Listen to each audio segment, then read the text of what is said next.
Why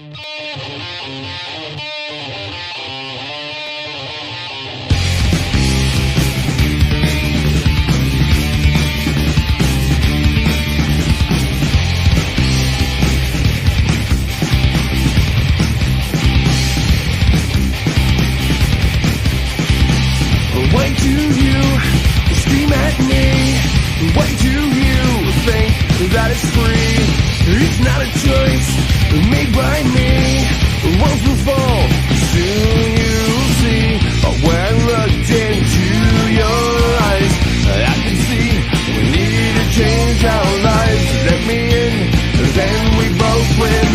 But not knowing that you're killing me.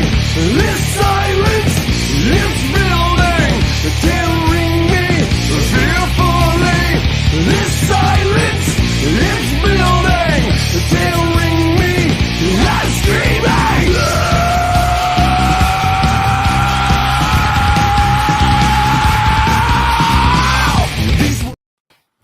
Welcome to the Sunday Night hanging right here on Sundays. Imagine that. Yep, makes sense to me too. I'm Ben. If you're new, please subscribe. And if you're returning, welcome back. Speaking of welcoming backing, I have my good friend here, Rob Cunningham, Dario by day, Rockstar by night, because that's how he rolls. Welcome back, Rob. Hey, how's it going? Good to be back. Doing And you even well. went to the right side. I like that. You were like 4 You are years, true- and it's you're still a true every time I'm like, did professional. I? I'm like, yes. Yeah, you don't get to hang it out. You honestly, always got to go the there's a opposite mannequin way that right you off want the to go. page I used to keep me. No, and I've thought about that. Put something there so you know. But, Yeah, exactly. yeah, we got a good crowd in here already. Wow, we'll do a quick roll call here because they're just all saying hi to us. So at least I can do is say hi back. Like Guitar Man 45, Hip Metalworks, Terry's 3Gs, Graphite, and Cigars, both kinds. Dennis Ellis, Symmetry or SMY Tree. Either way, he'll answer to both. Paul McNary and the Cats. OU812, good to see you, Ryan. My Knees Hurts here. Randy Crooks, Ryan Hall. You got Lee's here. Elbarge, Billy Maloney. Great to see you. Josh Tamberg, Scott Brockway, Lawrence Cash, Dave Chase, Michael Krause. Thomas Santiago. Great to see Thomas in here. Ed, good to see you, my man. RJ, the Mad One.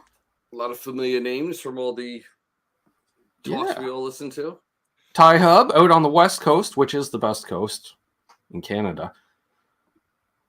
At least in the US, you got two cool coasts. Like, and I got family from the East Coast. There's nothing to brag about. There's cod, and there used to be coal. That's it. That's all there is. That's And icebergs.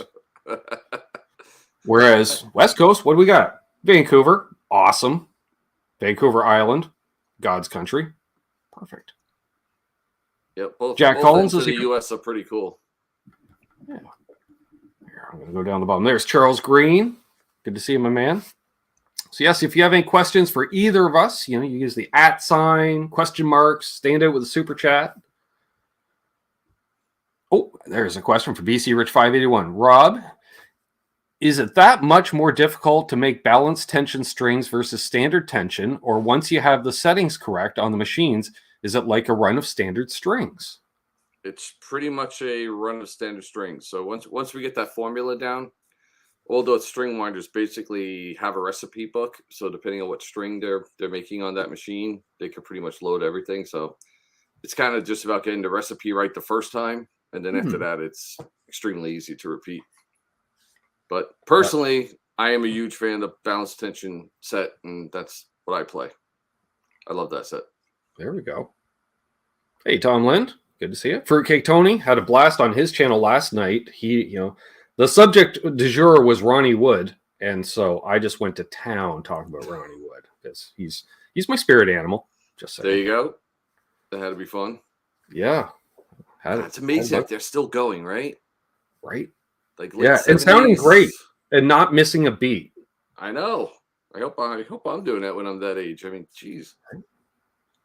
Then again, when you see the paycheck each night, it's amazing what you can do for that kind of paycheck. I'm just saying. That's true. Wow, that true. many zeros? All right, tune up the telly, boys. We're going to town. They all got to be like late 70s now, right? Got close to it. Yeah. All right. God bless them. Mm-hmm. Randy Crooks wants to know what your favorite string gauge is. I do the EXL 110 BT. So basically a 10 set, but just balanced out. Mm-hmm. To me, that just feels perfect. So, like I said before, it is my favorite set, and it might feel a little bit not strange, but it'll feel different when you put a balanced tension set on because a couple of strings are going to feel different to you. But like once you get used to it, it actually feels more natural to me, just because every string pretty much feels the same. So when you're bending a note, going string to string, you're not like pushing a little bit harder on like a G string as compared to when you go to bend a note on a B string. Mm-hmm. So to me, that I just like that feel. But not that there's anything wrong with a typical, EXL 110 10 gauge set. That's been around forever and ever. Mm-hmm. It's a rock staple, but just personally, yeah, I'm really fond of balanced tension. Oh, wow. Okay. Well, we got two questions from two different people related to basically the same strings, I think. Right. Hello to Aaron, brother Aaron from Albus Band. OU812, he wants to know because he has an OG Steinberger with the trans trim. Nice. And he's even got the striped up faceplate. And really? That's awesome. Yeah. He says, I had issues with some of the trans trim calibrated strings. Was there an issue that's been found and corrected recently? I don't know of an issue. If it's an original Steinberger, they should work pretty good. They should work perfectly. I do know the Gibson made Steinbergers. I'm not quite sure the calibration is exactly correct. But an original Steinberger, there shouldn't be any issues. But if there are, you can definitely contact me, and we can see what we can do to get you hooked up. I'm saying to you, Ryan, but reach out to Rob. What's up, Mark Taft, my faithful roadie in the chat. Great to see you. And in follow up regarding the double ball and Steinberger type strings, do they cost a lot more to produce than a standard set of strings? They do, because we can't put them on a typical machine because they need to be double balled. Right. So they are more expensive, definitely, and definitely is due to the manufacturing process. And then also to work on a trans trim, they have to be very specifically calibrated. So each string is slightly a different length. And that's what allows you to, you bend a whammy bar and all the strings go down in perfect pitch. That is due to a really fine calibrated string lengths for each string that makes that system work. So it's a pretty difficult set to make, actually. Yeah, I just look at one of those systems and I was like, that's a lot of it's a lot amazing. Of moving parts that have to work perfectly with each other, and the strings are a huge part of that. It is. I worked very closely with Ned Steinberger because he's designed all of our capos with us, and then he's also designed a bulk of our tuners with us. So I've worked out with him on a lot of projects, and he's like one of those guys that you talk to, and it's amazing. The guy just is genius level. And then what's amazing, which a lot of people don't know, is when he came out with that Steinberger, he doesn't play guitar at all. And he invented that whole guitar. So he approached the guitar strictly from an engineering point. Work for Leo. Why not? And that's why it's so different, right? Like the no headstock, the tremolo, and and that's why, but it's amazing to think that someone that doesn't even play the instrument invented that guitar. And it plays so well too. Yeah, exactly. Same thing. He has a whole line of violins and cellos and all that stuff. And same thing, he doesn't play it. But yeah, he's an amazing inventor. Crazy. Scott Brockway would like to ask, can you guys make a balanced set of 9.5s in XL or NYXL?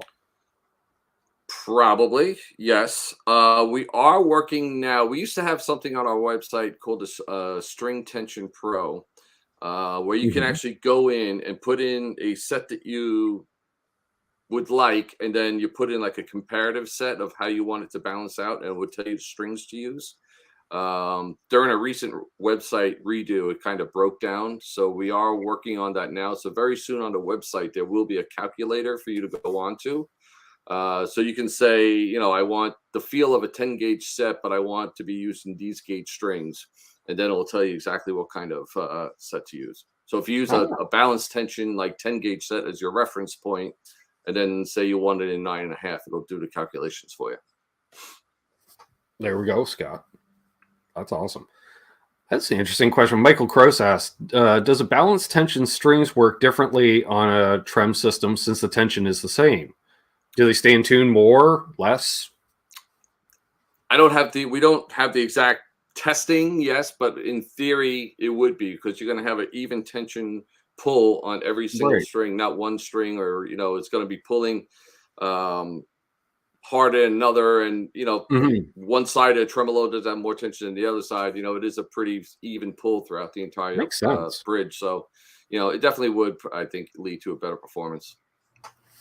I think so too.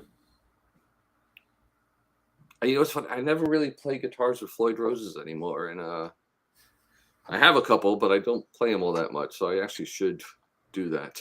Whereas I have one guitar that has a Floyd Rose, and I was playing it this week because I was dialing my Marshall, and it gets to a point where you're like, "Wow, we got a lot of gain, chorus on.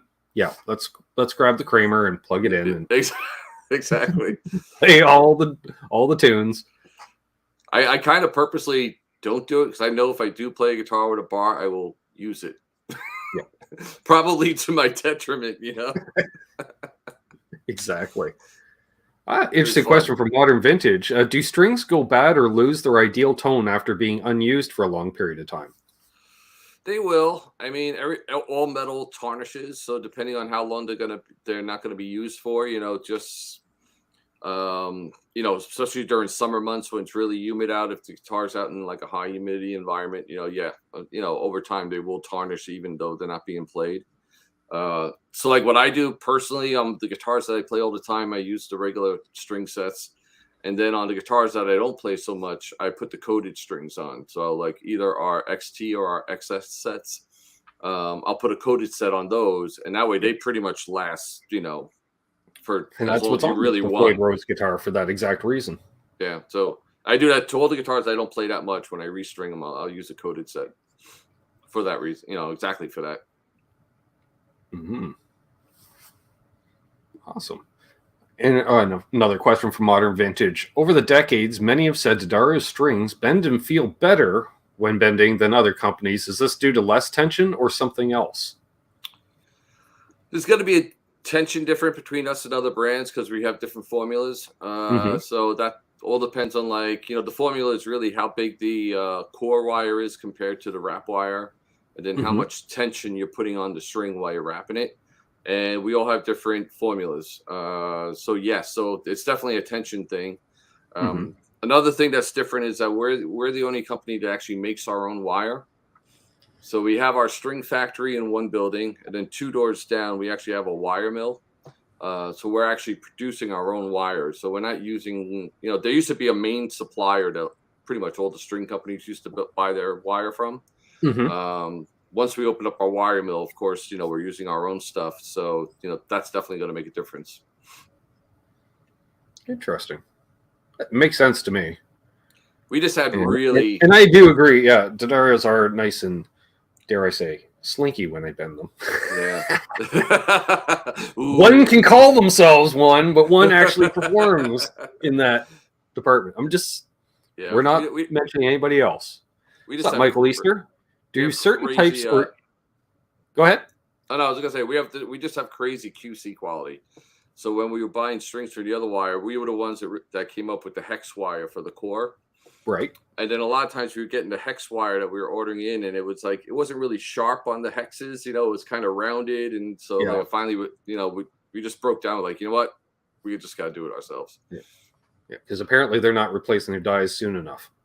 Exactly. You got to keep up on them. That's like one thing, like we are checking those all the time. Every time we run the machine, we're monitoring the dies and how they're performing, and we do a cross section. We look at the string. As soon as we see any, you know, rounding or forming, then those dies get pulled and swapped out. Yep, it's the best way to do it, because guitar players are cranky. We're cranky people that if it's not perfect, we bitch and moan. We're needy. Mike Leeser says, do certain types or gauges of strings pair better with specific pickups, i.e. humbucker versus single coil? Yes and no, depending what sound you're going for. So, I mean, if you're going for Jimi Hendrix and you're using single coils and a Strat setup, you know, you might want to try a pure nickel set because that's what the guys were rocking back then, right? Everything was pure nickels. So if you're going for that vibe, then yes, you know. But I wouldn't say there's a string to use with humbuckers versus a string to use with single coils. It's really just depending on what kind of sound you're going after. Yeah, that makes perfect sense. And then you could use like a stainless steel set, and that has more magnetic property. You know, give you a larger output. Kerr nickels will give you a slightly lower output. So you know, it's just different sounds for what you're going for. That makes sense. Hey, and there's a way if you figure, you know, you got to pick up that's a little weak, maybe try the steel string, and if it's a little hot, go nickel. Yeah, because you know, everyone goes after tones, and we all go crazy chasing. I mean, like look at Van Halen, right? Everyone's chasing his tone, and you know, using the gear that he used and buying stuff. But the two things most people often overlook are the strings and the picks. Yep. And if you think about it, that's where your tone starts, and the type of pick that you use is going to make a pretty big difference on your tone. Believe it or not, if you try different picks. Different materials, and then the strings, of course, and then from there, that's what your everything else that you add to it is you're getting a tone from. But everyone looks at the pedals, the amps, the the guitar, of course, but a lot of people kind of overlook the string and the picks. That's true, very true. All right, I have a question before I get back to the chats. What is the lightest gauge strings that you guys have that has a wound G? Oof. I think it's an 11 gauge set. Okay. That's off the top of my head. So I'm not that 100% sure about that. Strings were on my Gretsch when I got it because I was playing. I was like, oh, this plays great. And then I went to bend the G string. I went, what the heck? And I went, oh, it's a wound G. Okay. Because it felt great. And I thought, okay. And then immediately I thought, the next time I talk to Rob, I'm going to find out what's the lightest gauge string that has a wound G, because I really like the idea of a wound G until I try to bend it. Yeah, I don't think we have a 10 with a wound. I think it starts at 11. Interesting. Okay. Michael, go ahead. It was fun to do. Just going back to the strings and the pick things, you know, because of course through our accessory line we make a whole plethora of picks. But what's good to do is actually take a pick and drop it on a table, and you'll actually hear the tone of the pick. So if you drop a nylon pick on a table compared to an Ultim pick on a table, they're going to have very distinct different sounds. That's true. And then that will actually impart on the string as you're playing it. So you could kind of get an idea, like, you know, nylon's going to sound really warm, kind of muted, you know, Ultim is going to sound kind of bright and really strident. And you can hear it by just dropping a pick on a table. So it's a kind of a interesting exercise to do. I never thought. Heard that sound. Yeah, dropping a pick and never, Yeah, Michael Easter asks, what's the biggest pet peeve myth about strings in the guitar community? Oof.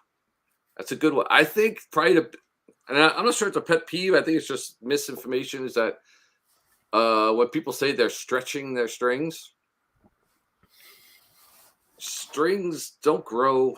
They're metal. They don't stretch. So if you put a guitar string on your guitar and you stretch it out and take that guitar string off, if it's stretched, the string's going to be longer than it was when you put it on. It's going to be the same length. Really what you're doing, you're getting all the slop out of the string. So that's like winding it up. When you first put a string on, it's not wound around a tuning peg as tight as it can be. So it's going to tighten up and neck down a little bit. And then also on the ball end where it goes into the bridge, that little wire that spreads out to wrap around the ball end, when it gets tension pulled on it, it's gonna like neck down a little bit, and that's gonna allow the ball end to come up a little bit. So you're really just getting all the slack out. The string actually isn't stretching. You're just kind of getting all the slack out of the tuning peg and then the bridge where the ball end is. Well, there we are. Good to see you, Late Night Cinema Club. Great to see you, my friend. Charles75N reports in, I've used the Dario for both violin and guitar. Quality is quality. Awesome. And I believe him. Yeah, it's pretty amazing because, I mean, making a violin string is way different than making a guitar string. A lot goes into the violin strings. It's amazing what goes into make a violin. Any orchestra string, it's pretty amazing what goes into making those. And it's completely different than a guitar string. Way different, because with a violin string or any bowed string, you actually have to dampen the vibrations so that it reacts to the bow immediately. If you take a guitar string and put it on a violin, it just rings out of control. You can't control it. So two totally different methods of string building, you know, or formulas. All right. No, this is a skill testing question, I think. Modern Vintage says, Rob, how long does it take for strings to go bad or not sound ideal? 6 months or less, or 6 to 12 months? Honestly, it's going to depend on the player. I know people that, you know, their chemical makeup of their skin does nothing to a string, and they can play a guitar string for 6 months and not have a problem. We have a guy at the office that is just a corroder of strings that none of us will let him play our guitars in the office, because he literally picks up a guitar. If he plays your guitar for like even just 10 minutes, the next day the strings are like toast. It's like, so it really has to do with the chemistry of your hand and your skin, depending on how long the strings are going to last. Some people just have, like, I don't know what it is. It's like acid sweat or skin or whatever it is. Yeah. And they kill strings quickly. Yeah, they're the same one. You don't want to give them your lacquer based guitar either. Yeah, exactly. It's yeah, I don't know. I'm curious to know like what that is. Maybe it's like a pH thing or something. It's got to be some pH balance. Yeah. Good to see Edwin in here, Marsha Murray, John DeShane.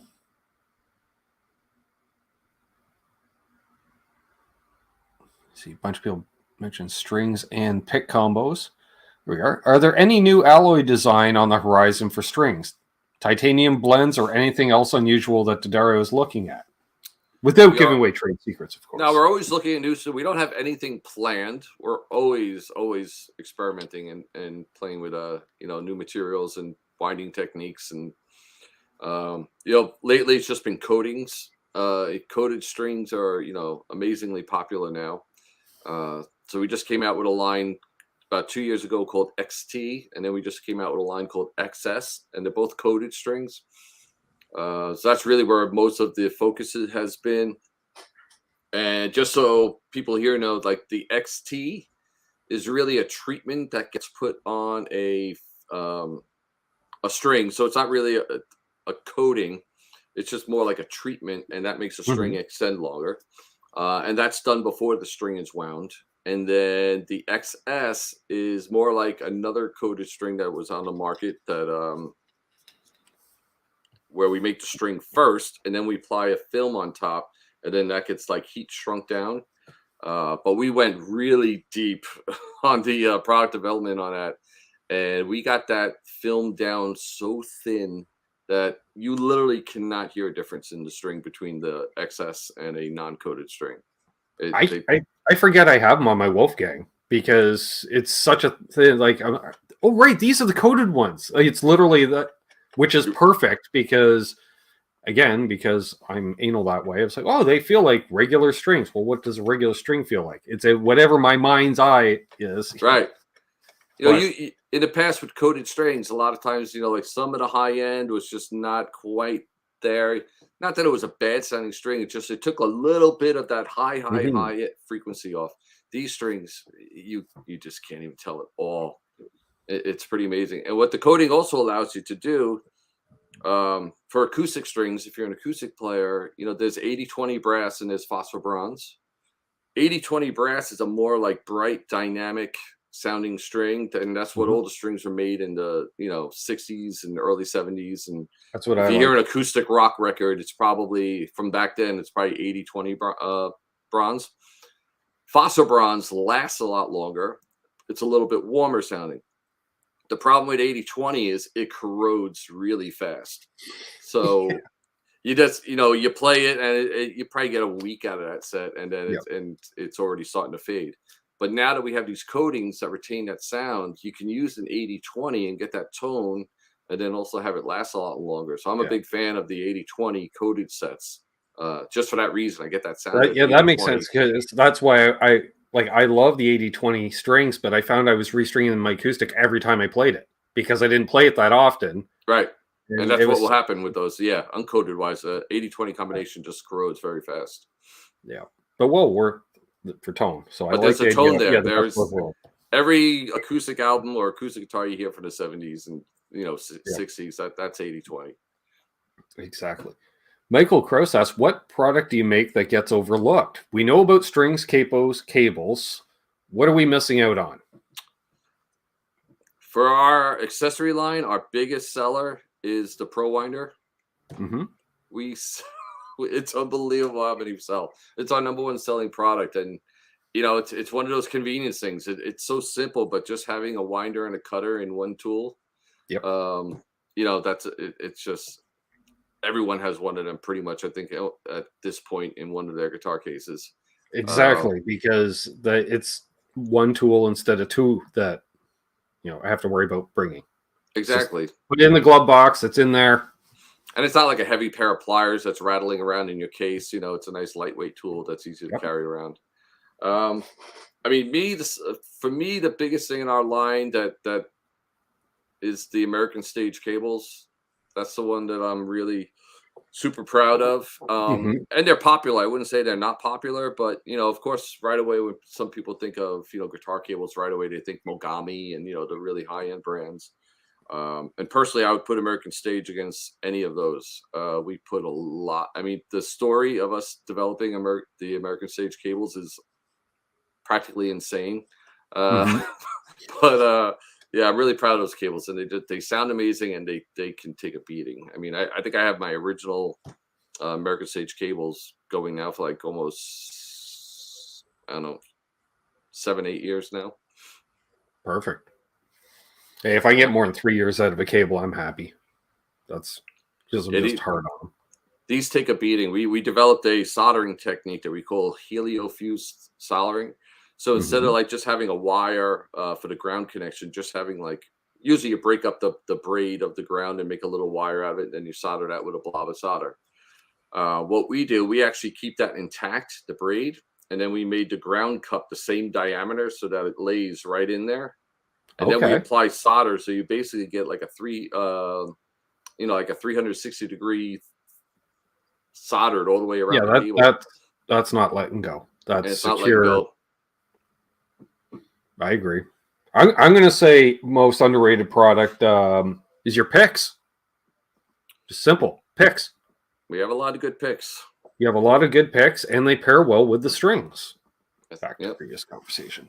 Yeah, I think everyone should experiment with picks. I think that gets overlooked a lot, and don't limit yourself to just one pick, because one thing that's really cool, which a lot of people may or may not know, especially like when you're recording acoustic guitars, use a really light pick, and it almost acts like a natural compressor because it doesn't let you dig in. A lot of times when you dig on acoustic, it kind of like gets too much. Using a really light pick while you're recording an acoustic guitar, it just gives it a nice even strum, and it is almost like having compression on it without actually compressing the signal. Right, I agree. So yeah, always good to have a bunch of different picks laying around. Yep, exactly. I do that exactly for that. Marsha Murray says, any sonic differences with ball end nylon strings? There should be. No. It's really just for ease for people that don't know how to tie the knots. Tying a knot on an acoustic is annoying, but yeah, no, I wouldn't imagine there's any sonic difference. Having bought a nylon string last year and thinking I haven't restrung one of these in the better part of 30 years. Nope, we're just going ball end. It is. I'm good at it now, but yeah, it takes a little bit to get the hang of doing it properly. I see someone mentioning the black ice pick. I love that pick too. That's good. That's a good one. Yeah, I'm way back in the chat here. There we go. Oh, Brad Guitar Miller. What's up, buddy? He says, I have several guitars that use Optima Gold strings. Do you have anything similar? Not gold. We don't have anything that would compare directly to that. There you go, Brad, with your gold strings. Never went there. That's an expensive set of strings. Yeah. Oh, here's a good one. Modern Vintage. What are some things most players don't know that you wish they did, or that would be most helpful regarding strings? I think a lot got made up, especially like when Stevie Ray Vaughan came out and he was using 13s and stuff like that. That people just said they had to use, really massive strings to get the tone. Mm-hmm. And there's some truth to that a very heavy set of strings will give you a bigger tone. But if it's at the expense of your guitar being comfortable to you or you struggling on the instrument, I don't think it makes that much of a big difference. A lot of times, like who was it? I think Rick Beato did a thing on strings where he used 9s. And it kind of acted like a tube screamer in a way, like it kind of tightened up the low end. And there's definite truth to that, So I would just think the people that like kind of say, oh, he plays 8s or he plays 9s, it kind of looks down on that. Like, play what's comfortable to you, make it easy on yourself. There's no need to make it harder because you think you're getting, a bigger tone from a different gauge of string. If it takes fun away from playing the instrument, or if it makes it harder to play the instrument, I think you got to be comfortable on your instrument. So use whatever string works for you. Don't worry about. I usually let the guitar decide. I'll go as light as possible till the guitar will start sounding anemic. Because some of them, they'll handle 9s fine, but like my Ernie Ball, I went no, it like 10s. But then I went, how about not? Like a hybrid 9 set. Yep. Anyway. Oh, I like that. I'm like, okay, so that way I had some thicker strings up top because that's where it was losing it a bit. And I could also bend the strings. So it was perfect. I would absolutely do that. 9 through 45 set. Yep. Or 9 through 47. For 9 through the normal 9-gauge set? Yeah, it's like 9 through combination. 42. Yeah. And then the 46, that's like half 9, half 10. Yeah, that's what it was. Yeah, definitely. Like you said, that's a smart thing to do. Sometimes a certain guitar just is going to need a different string set that you're not used to using. So definitely play around with the guitar. If a guitar doesn't feel right with your standard gauge of strings, do exactly what you did. Experiment. You might find a string gauge that just works on that guitar for some reason. Yeah. You don't just have to say this is my set and this is what I use. And I'm going to put it on every guitar I own. Yeah, you never know. Different scale lengths affect the strings. So yeah, just going from some guys like I want 10s on my Gibsons, 9s on my Fenders, and that's what they have to do. Yep. Sure. I mean, a lot of people do that. So like there's definitely a difference in feel between a Strat and a Gibson, the scale lengths.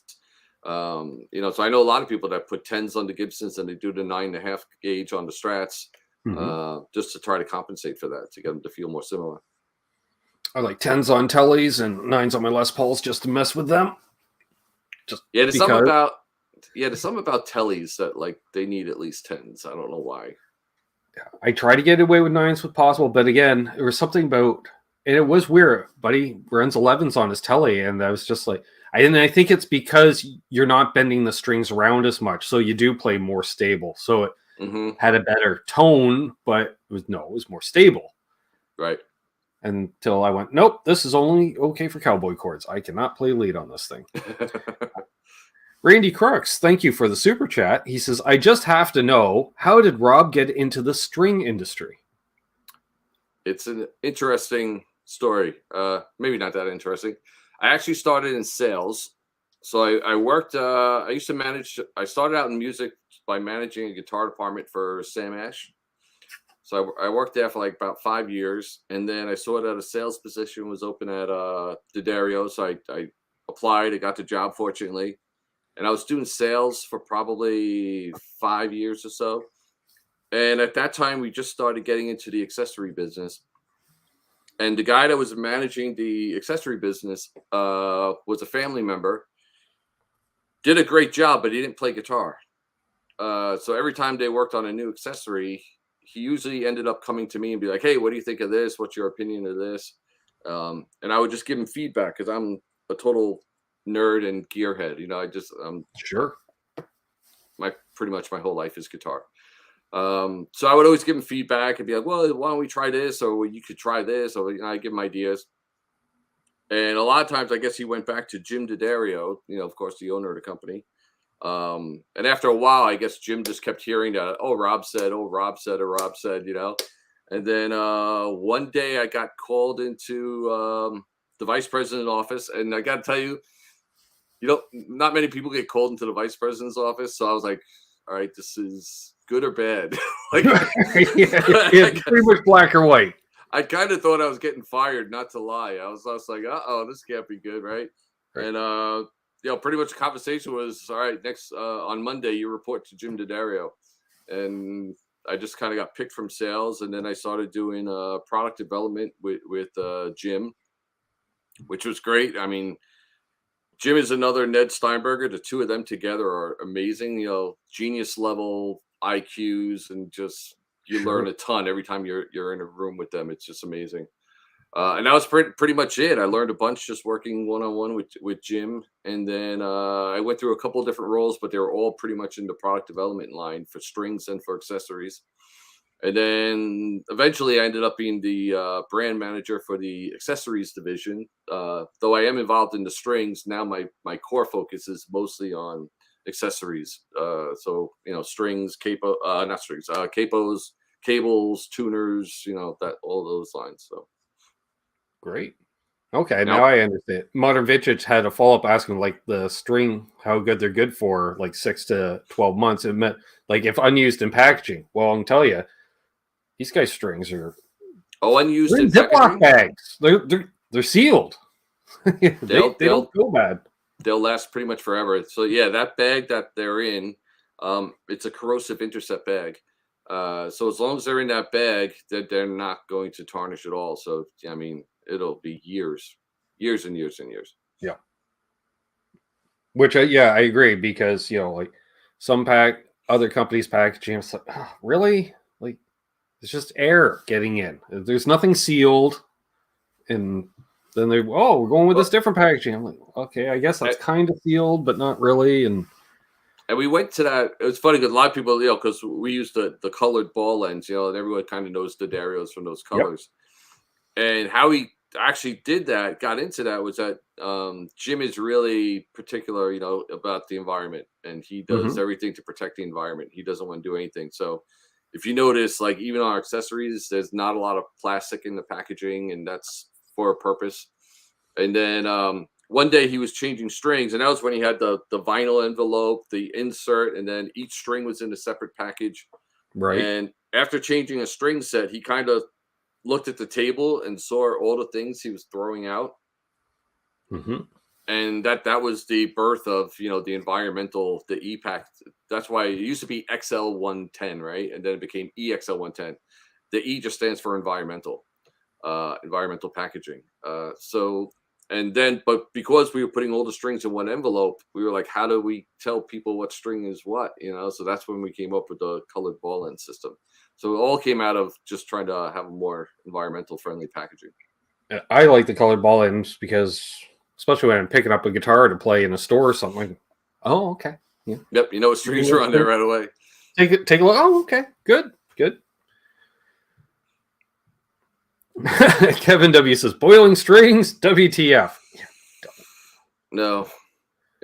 I mean, it might do something, but it's the amount of effort that goes into that when you could just buy a new set of strings or a very The only thing amount. close to that I used to do, which was a trick I learned from my dad, which was you show up at a gig and you realize you forgot to change your strings, was old school wet wipes on strings, which would clean them up, and they were brand new for about 4 hours. And then they turned black.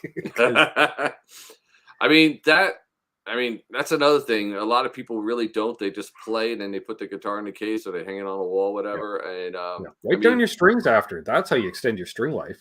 Wiping your strings down will extend your string life dramatically. Yeah. And that's the old school wet wipes, not the modern ones, folks. The ones with all the citric acid. You open up, all the lemon. Yeah, like Wing Night, those wet wipes. I remember those. Yeah.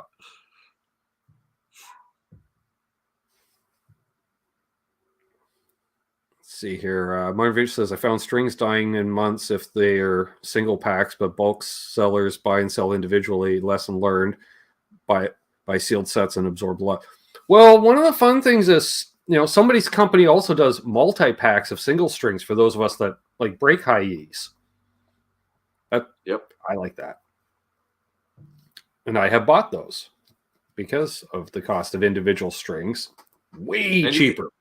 And if you don't use this, all the strings, you can put the strings back in that envelope, and that'll protect them again. It's not like once that bag is open, as long as the strings are in that envelope. Reseal. Just fold it over. A lot of our coated ones have a zip lock that you can just reseal it up again. Yep. So just keep them in the bag. That's why I keep mine in. Works great. Hey, is this my speaker? Good to see you. Oh, don't even get me started on GHSs. We're not here to slag other companies, but I like a company's strings. I can actually put the set of strings on and tune it up to pitch without one breaking. I'm not asking a lot out of a string company. That's the bare minimum. Hence, we have a bunch because people send in strings. Here, try these, Ben. Well, yeah, okay. Well, I got my single set of 9s from Daddario. They're there. I'm like, okay. Oh, another high E. Imagine that.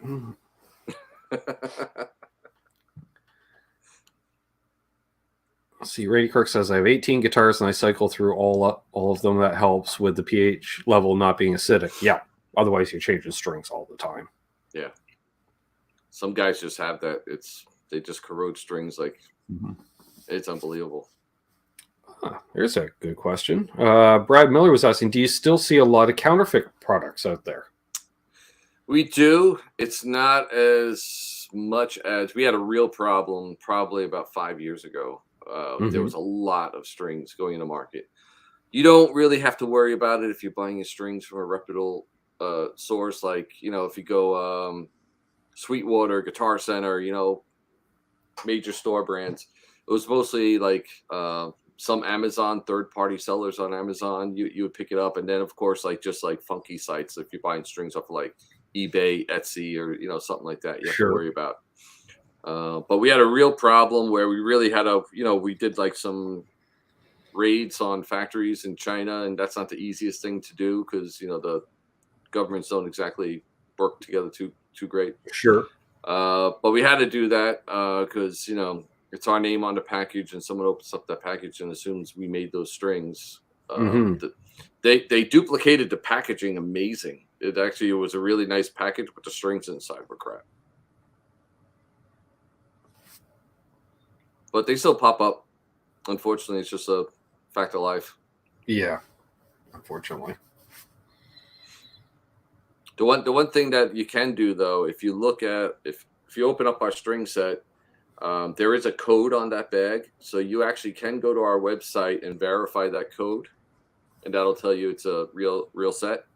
The other thing about that code is we have players circle. Yep. And it's a point reward system. So everything that you buy from us, most products have a code on it. So you create an account, and then you put that code in every single time you buy something from us, and then you build up points, and you can buy, goods, T-shirts, strings, anything, just keep saving your points until you can buy something. Which is a smart idea, which I finally took advantage of. I'll clean up the workbench, and I'm like, I really need. I'm like, I knew I was saving the packages for a reason. Boom, boom, boom. Come in, set up my account in all of like 30 seconds. Boom, start entering codes. I'm like, all right. Do it, folks. I'm just saying. It's good to belong to because we also do like special emails to those people that belong. A lot of times if we're doing surveys about something, we use that to send out surveys so you can actually participate in surveys and giving us information. And then sometimes we even do beta tests. So a lot of times when we do a new string line, we'll go there first. And we use that as our beta test pool. So sometimes you can participate in some products before they come out. There we go. William De Silva asks, if it's been asked, I apologize. Nope, you haven't asked. No one asked. What's your number one guitar these days? We'll say. Mine is a gold top. It's a classic, 1960 classic. That's the one that gets the most abuse. I can show it to you if you want. It's right behind me. Sure.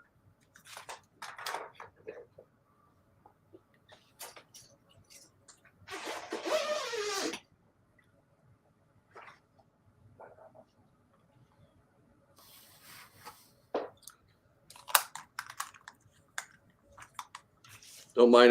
I'm hanging out in sweatpants tonight. That's okay. I literally changed into jeans just in case I needed to get up tonight. Here she is. So this is my main one. Beautiful. And this actually has a cool story. Actually, this past Thursday, let me put this down somewhere before the neck cracks. This Thursday, they had a benefit in the city at the Beacon Theater. Mm-hmm. And Pat Benatar was part of it. And I'm good friends with Neil Giraldo. He's a very cool guy. And then he called up. He's like, he always calls me Cunningham. He's like, Cunningham, can I borrow a guitar for the Beacon show? So I said, sure. So yeah, Neil Giraldo actually played that guitar on Thursday. Nice. That was kind of cool to see him up on the stage playing it. Now, this is a question purely for Paul Ewing, by Paul Ewing. When is the new pedal board that holds 60 pedals coming out? I don't think it's going to be too soon. But what you can do, you get a little latching mechanism, and you just do a 2x2 of the current boards, and then expand, and you can go from like 30 to 60. That's it. Just keep screwing them together. Yeah. You know a friend with a TIG welder? There you go. Ding, ding. My other cool guitar is, I got this one. I love the top on this one. I don't know if you can see the top, though.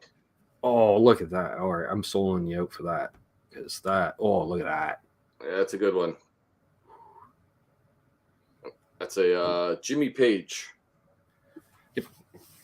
I'm in love. That's right, Ty. The Expand XXXXXXL. Yeah, that one. Oh my God, those pedal boards are selling like crazy. Because they're awesome.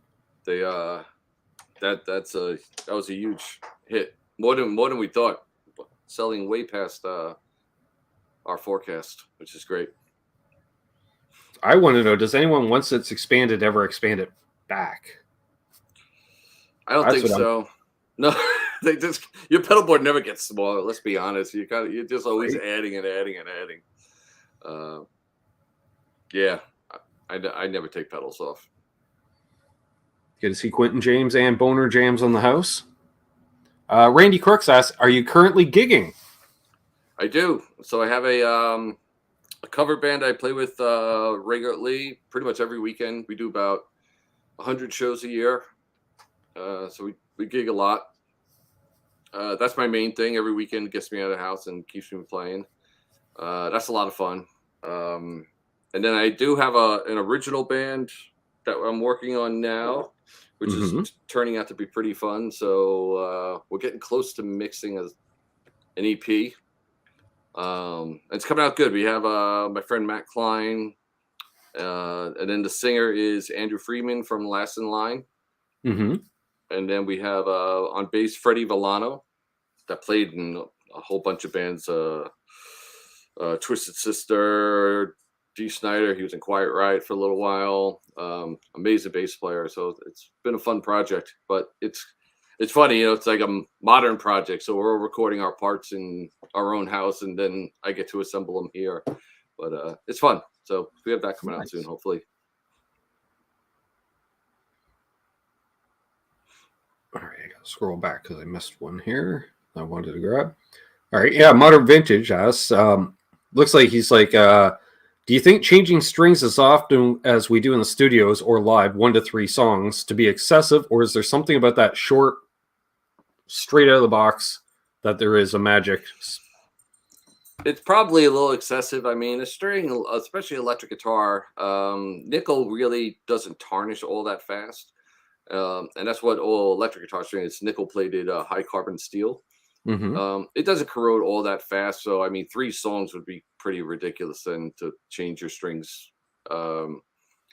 We have the Edge uses our strings, but he's not an official endorsee. The Edge doesn't do endorsee, so he actually pays for everything that he gets from us.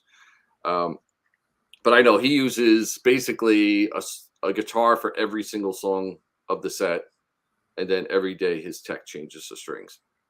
So it's only getting really one song played on it. They're changing the strings out. So it's excessive, but if that's what you want to do, that's what that's right.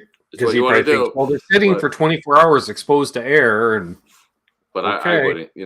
I usually go about 2 or 3 shows on this guitar here. It's the opening song. You haven't even broken out in a sweat yet. Yeah, and then I'll change them out. Yeah. Thank you, William. He said, congrats on the new Marshall. You like the sound on the demo? Thank you. What'd you get? DSL 20 head and a 1922 212 cab. Sweet. That probably sounds great. Traded a Gretsch and a couple of pedals for it. And I was happy to do that. Quick James says, you can change the strings. I just buy a new guitar. And I see a couple of people asking, we're not divulging if D'Addario makes any factory brand OEM strings or not. I'm not going to confirm or deny the existence of. we do have an OEM string program, but yeah, I can't say for who. Which is open to any manufacturer. If you own a guitar company and want to have factory strings, we can do that. He can put you in touch with the exact person to talk to for that purpose. Then you can make the ball ends any color you want. That's good. Yeah, I mean, it's pretty common knowledge that goes on, but yeah, we just definitely don't talk about who we make for.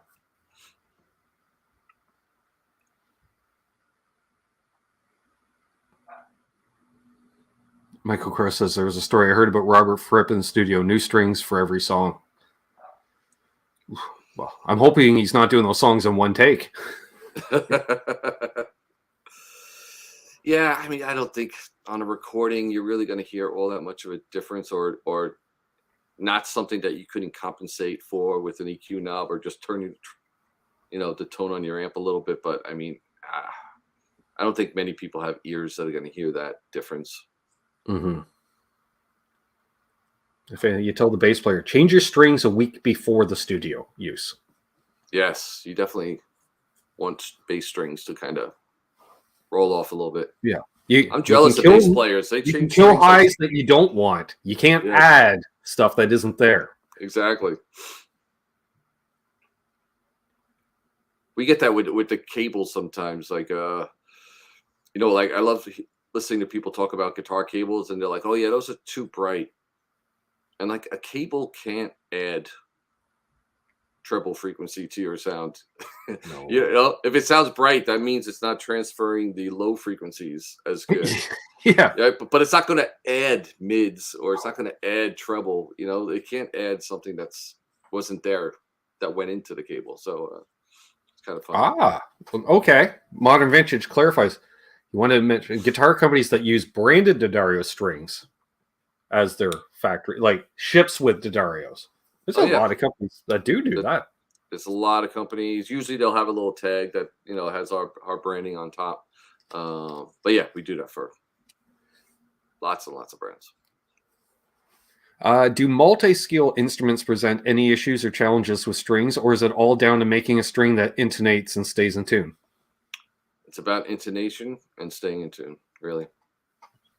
There are, definitely some instruments have come out, like especially when the 8-string guitars and 10-string guitars and long scale lengths and stuff like that. We had to do some special things for some guitars, but basically it just comes down to a good quality string that intonates and plays in tune. Hey, Zims.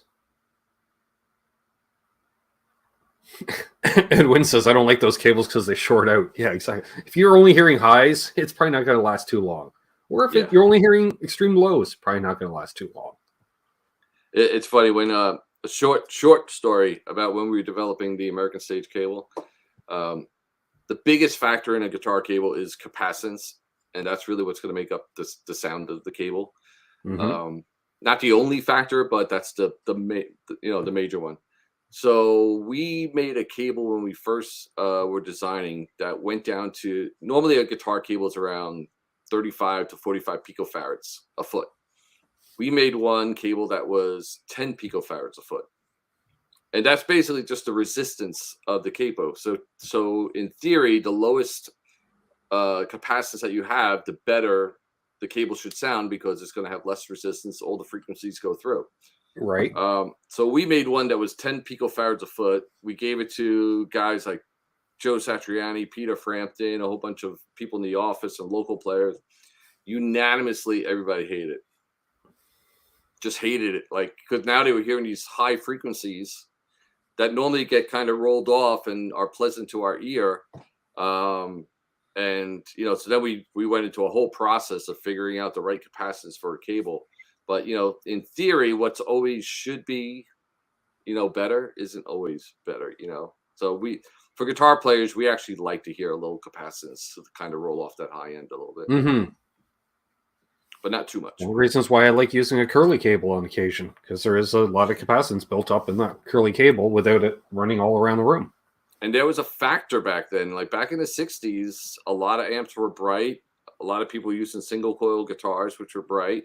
So that coiled cable that was really long coiled, a lot of capacitance, was part of the tonal equation. It was bleeding off a lot of those highs and giving the people the tone.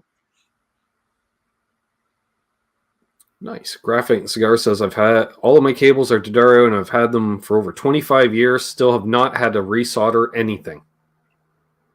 It's a testament. That I'm going to say that you take care of your equipment too, because that's pretty impressive. Yeah, that's yeah. I would recommend everybody, if you want your cables to last, coil them the correct way. Don't do the around the hand to elbow thing. You're just asking for problems. There is a correct way to coil a cable that should be used. Mm-hmm. And don't roll your cabs over the cables. Pick up your cable before you move never the a good cab. idea. Yep. And use cable ties.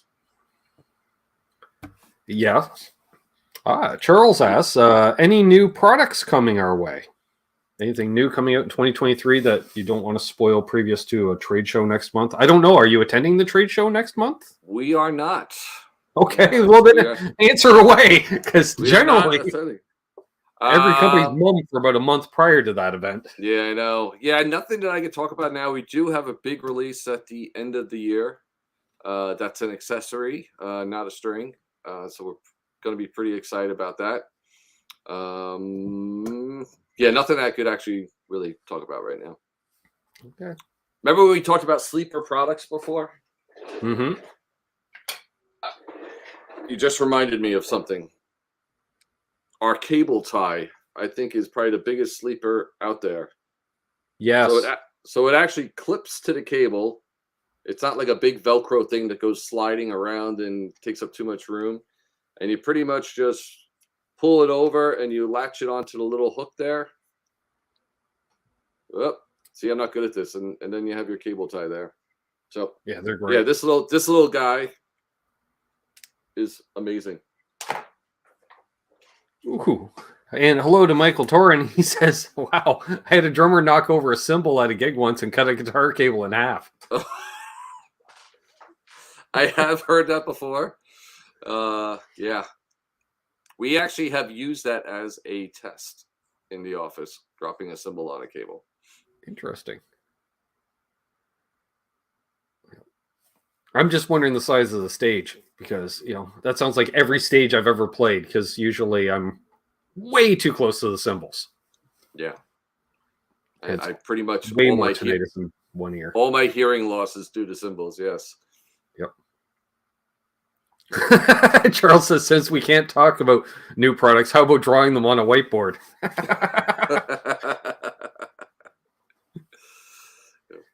And we are coming out with it later in the year. It's going to be cool, though. Yeah, a bunch of people are like, who cares about NAMM? Well, yeah, a lot of people are not going to NAMM. That's for sure. I mean, I loved going to NAMM. I went to NAMM, probably every NAMM show for the past 18 years. I miss going, but I think it's time kind of came and went. Unfortunately, COVID is what killed NAMM. It's really expensive to attend a NAMM show as a company, to get a booth and the flights and, shipping gear. It's extremely, extremely expensive. And then that 1 year without a NAMM show, all the companies, I think a lot of companies just saw that their sales weren't affected by not having a NAMM show. And then they think about, what else could I do with that money that I spent on a NAMM show? Right. I could use it to advertise. I could use it for, all kinds of things. And especially for a smaller company where that's a really big expense for them to attend a NAMM show. So unfortunately, I think the COVID and being shut down for that year or 2 years just pointed that out to people. Yeah. Well, and that's it. Like, and if you have a dealer portal website and anything where it's got a 3D model, even, like I'm thinking even for guitars, here's the 3D view of it. Like, what else do you need to see? Because that's the biggest thing, was to kind of get your eyes on it. And but if COVID didn't happen, I think the NAMM show probably would still be going strong. I think that 1 year not having a NAMM show and people not really seeing a decline in sales just kind of sent a message out. I was talking with a owner of a music store recently, and I'm not going to mention the company, but they said it was cheap, just as cheap, if not cheaper, to fly their top 50 dealers into Nashville and wine and dine them. And it wasn't the company based in Nashville, folks. So that tells you even more. But it was cheaper to do that than to have a NAMM booth, because they did have quite a large NAMM presence. It's crazy. It's crazy expensive. But I will miss the hang. The hang at NAMM is fun. It's all about the hang.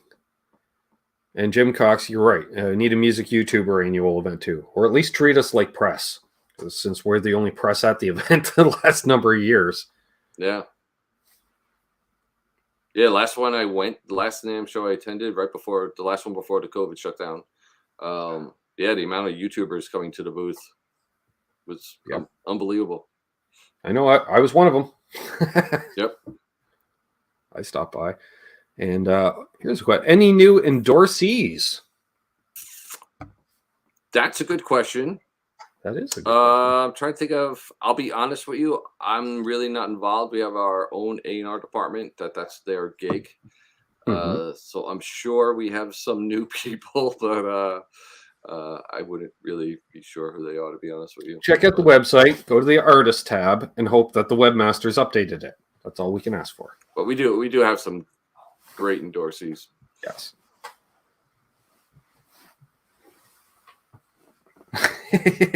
Aaron killed NAMM. Yeah, he was patient zero in NAMM 2020. I'm just saying. He showed up sick. And I went, oh, great. You're patient zero this year.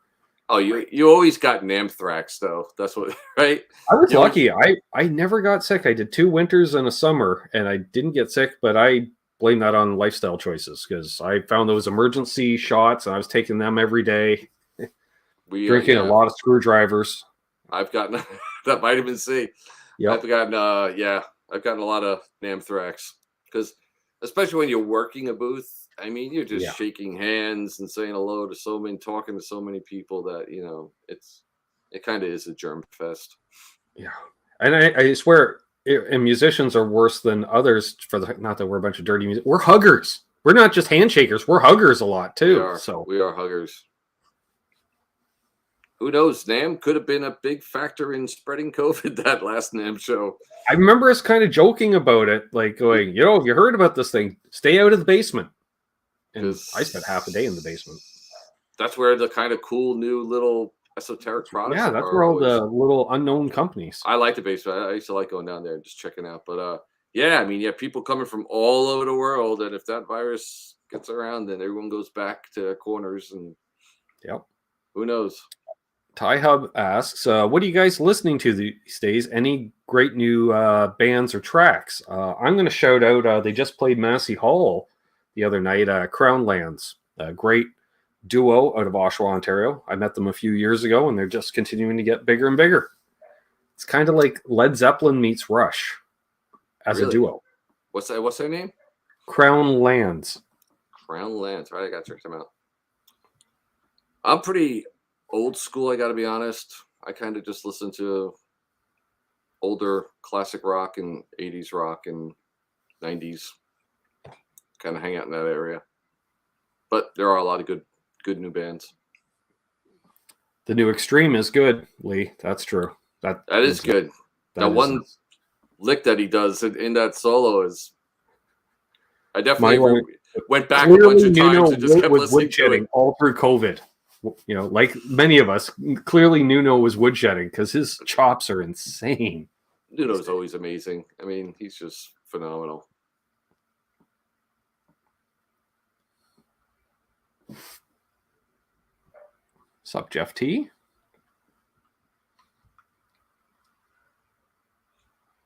So a bunch of great questions in here tonight.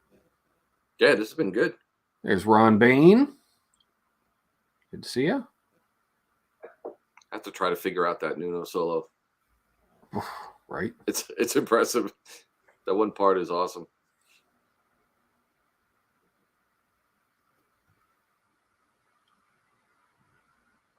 Quentin James says, my last name was in Indy when I was working for Music Corp.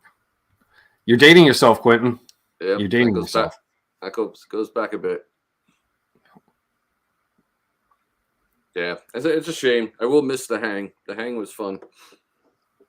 Yeah, and let's be honest. You know, California in January is never a bad thing. No, especially when you live in New York.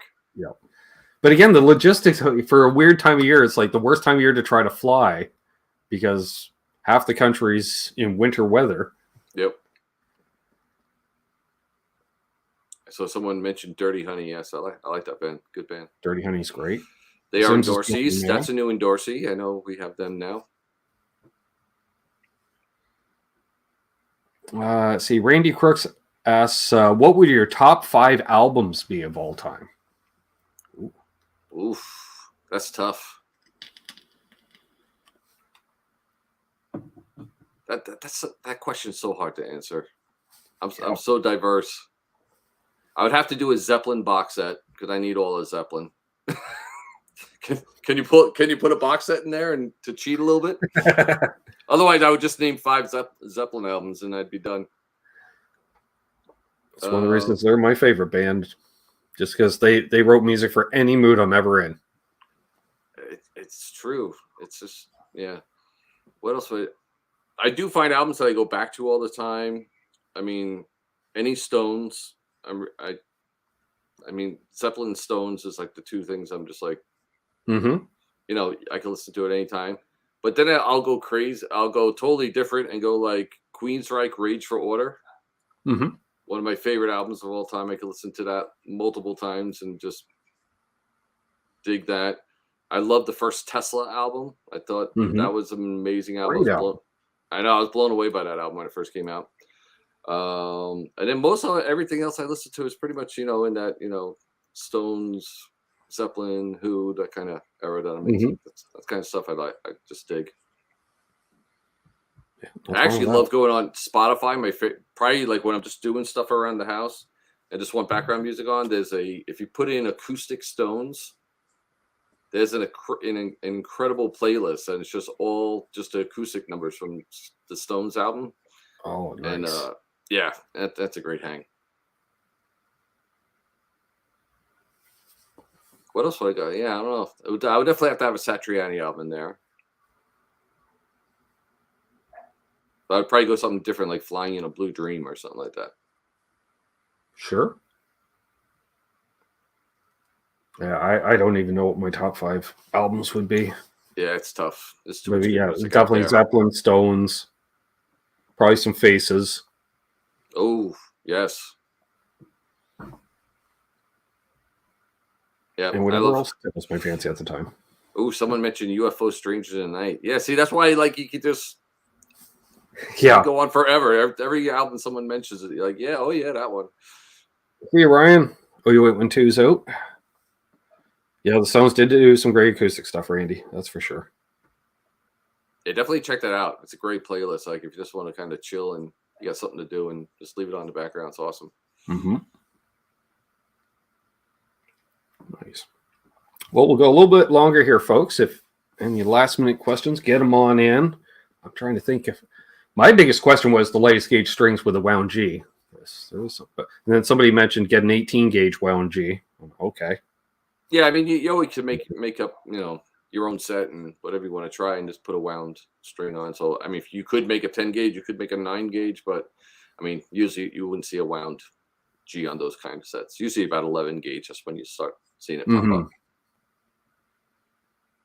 But there is something about that on a Gretsch. Ooh, they do. They sound good. I kind of feel like on a Gretsch you would want a wound G. It's just kind of a thing. It is, until you try to play the rockabilly lead, and then you fail miserably. Does it have a Bigsby? No, it is a hardtail. All right, that's good. Style, I guess. Yeah, well, hardtail. Sure, fixed bridge, floating. I love Bigsby's, but restringing them is not fun. They take a bit of work. Oh, I picked this up secondhand at the start of the year. Oh, that's sweet. Yeah. Very sweet. Love that. Yeah. I picked it up. I played it. I was like, wow, that's really bright sounding. I wonder what the neck pickup sounds like. I went, oh, I'm on the neck pickup. I'll take it. I'm like, a bright hollow body? Yes. I'm like, this is a unicorn. That's awesome. And I actually do on all my Les Pauls, I definitely do the top wrapping. Yes. I'm a big fan of the top wrap. Same. I always curse when I forget to do it. And I look at the guitar, I'm like, damn it, I forgot to top wrap it. Like, what was I thinking? Yeah, there's something to it. That all my Les Pauls have it. Guitar Man 45 asked, do you also manage the drumhead section? I do not. So the factory is right across the street. So we have strings on one side of the street. We have I think there's about 6 buildings on the block that we have kind of sectioned out. So that's in a different building, and that's totally different thing that I do not know much about. It's crazy though. Now the string factory, we're up to, which is crazy to say, but about 700 to 800,000 strings a day. Wow. Which is pretty crazy. That's everything. That's bowed, orchestral. That's everything combined. But still, wow, it's nuts. My niece heard ask, what strings would you recommend for a semi-hollow with a Bigsby? I need new strings on mine.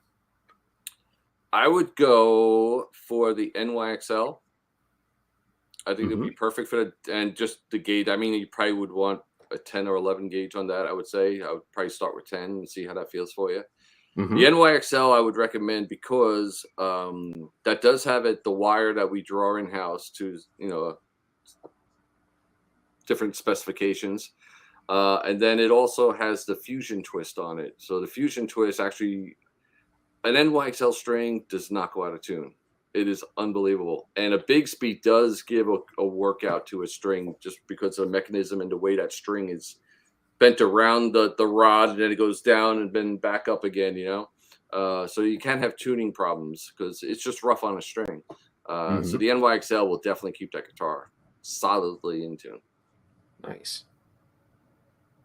The NYXLs are crazy. Like you stretch an NYXL and it's like 2 pulls, you tune up, tune again, you tune up, and you're done. Right.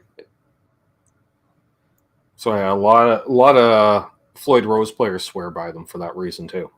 Yeah, they just, because really, does anybody want to retune a Floyd Rose? No. They're amazing at what they do, but I don't like restringing them. Modern Vintage, is there any other string misconceptions that we could share? Because you thought this has been awesome stuff like the stretching or brightness. Yeah, I think the stretching, the boiling, it's another one. Yeah, don't bother boiling your strings. Just put a new set on. And I think the really, like what I said before with just the gauging, don't go by what people say you should have on your guitar. Just do what's comfortable for you. I mean, at the end of the day, if you're playing live, do you think the audience is going to hear the difference between a 9-gauge set and a 10-gauge set? Absolutely not. No. Is there a difference in sound? Yeah. But is the audience going to hear it? Absolutely not. So, you know, if it makes you play better, makes you feel better, makes you enjoy the instrument better to play a 9-gauge set, do it. I mean, an 8-gauge set, if that's what works for you, play an 8-gauge set. I mean, there's a lot Yeah, of great players with amazing tone that play 8-gauge strings. So that's right. just don't get caught. I just say tell people don't get caught up in that. You know, just play what works for you. Sup, Coots? And Hippie J says, have a hard time playing anything other than NYXLs. Yeah, There we are. that's a great set. Doug Strong's ignoring the fact his acoustic needs a new set of strings. Come on, Doug. Come on. I do find my acoustics kind of go a little bit longer before I change the strings on them for whatever reason. Yep. I try It's to also stretch them I out. keep my acoustic in its case because I find it's flight case. It's kind of sealed in there. I think it at least slows down the degradation. Definitely keep it in your case. Leaving a guitar out on a stand, even though it's great to have it right there to play. Having it in the case will protect the strings, especially acoustic strings. And then, you know, humidity for an acoustic. People, please, if you have an acoustic, humidify them. Most people don't, honestly. Yeah. It's not a matter of when your guitar, if your guitar gets damaged, not humidifying it. It's when it gets damaged. If you're not humidifying your acoustic guitar, you are slowly killing that guitar. Mm-hmm. Absolutely. Exactly. My niece here says my guitars live in stands. So do mine, unless I run out of stands. That's the only way they end up back in cases, except for the acoustic. I do run. All right, which way do we go here? Wait. This way. No. This way. No. This way. There we go. See, I'm terrible at this. I do run a humidifier, so that little guy down there on the floor. Yep. Because I do have guitars hanging on the wall and out on stands, so I do run a humidifier during the winter months just to try to keep them going. Exactly. Another thing during the winter months, which with guitars, and I see people do it all the time, electric guitars, you know, don't need humidification as much as an acoustic does, right? Because it's a lot thinner woods and everything on an acoustic. But during the winter, you know, a lot of times, especially if you have like a maple neck, you'll feel the frets start to sprout off the side of the neck. And a lot of times they take them to a tech, and the first thing a tech does is file them down. You just have to put that guitar in a case with some humidifiers and just, you know, pump up that neck again. All that is the neck wood shrinking down, and the metal of the frets doesn't change dimension, right? So that's why it comes out, because the wood shrunk and the edges pop out. Yep. You really don't want to just go to a tech and have them sand them down right away. You know, try rehumidifying the guitar first. Exactly. That's why, I got a humidifier move in and out of this room because my Wolfgang's that way. Otherwise, it's just a 3-season guitar. You don't play it in winter. It's too painful. Yeah. So frets full on sprout. Yep, it happens. I have a tell. And I don't want to file stainless frets. I hate filing frets to begin with, let alone stainless frets. Don't do that. I have one telly that I love. It plays great, but the neck definitely reacts to humidity every winter. Yeah. I really have to take care of that one. Otherwise, the fret sprout is pretty bad. And you'll also notice that, folks, if your strings are all of a sudden laying on the frets because the neck's moved a bunch because it's dried out. I was talking with some guys last night about that. I had an acoustic guitar that every fall and every spring, it was at least half a turn on the truss rod. It would move that much. Yeah, you always have to adjust the necks during the winter. Yeah, it was when I end up leave the cover off, Allen key in the case, because you show up at a gig. You're like, great. Yeah, my neck moved. Great. I battled the guitar yesterday because I have this Nash Strat, but unfortunately it has the truss rod in the heel, the neck heel. Oh, yes. I hate that. Worst design ever. The worst design ever. I'm popping the neck off, adjusting, putting back on. It's like, nope, that's not it. Taking the neck off, adjusting a little more. I was like, oh, it's a pain. Yep. But it's a fun guitar. But yeah, I definitely battled with it. I did see someone say something about round core versus hex core, I think. Yeah. That'd be a good final question for the night. How about that? We don't personally do any round core strings. There is a huge advantage to a hex core. And that is because when you apply the wrap wire, a wrap wire is basically a round wire. And when you put it on a round core, there's no contact points or anything for that string, the wrap wire to grip onto. You're basically just putting a big spring on top of that core. It makes a good string, and those strings have a sound, but unless they are wound perfectly, and there's a way that you have to install them too, because if you just cut the string and release that tension, the wrap wire will actually shift and move and spring out a little bit, and then your intonation is going to be whack. That string is not going to play in tune. So there's just a lot of issues with round core strings. Hex core, it vibrates freely because of the shape, and because you have all those points, the wrap wire digs into those and just doesn't release, and you get far, far superior intonation due to that construction. So we don't even make a round core string. We don't even bother. Disregard them, folks. That's what I'm saying. I like a stable string. What can I say? I'm not stable. I need my strings to be stable. Yes.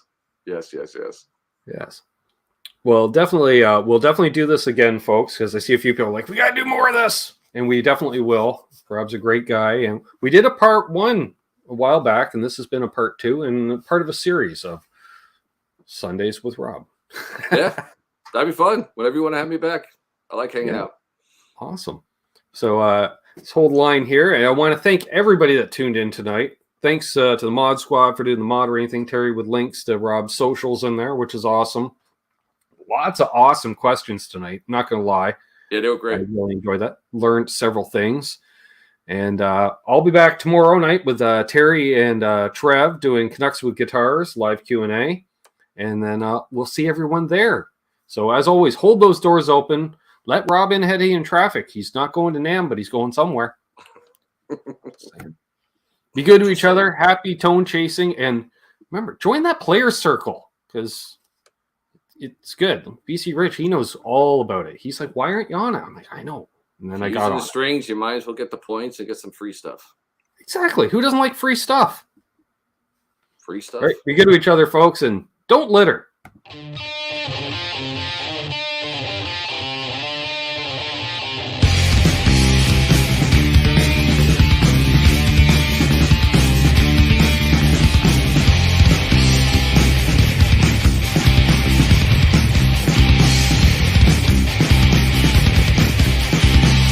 Why do you scream at me? Why do you think that it's free? It's not a choice made by me. Won't you fall soon?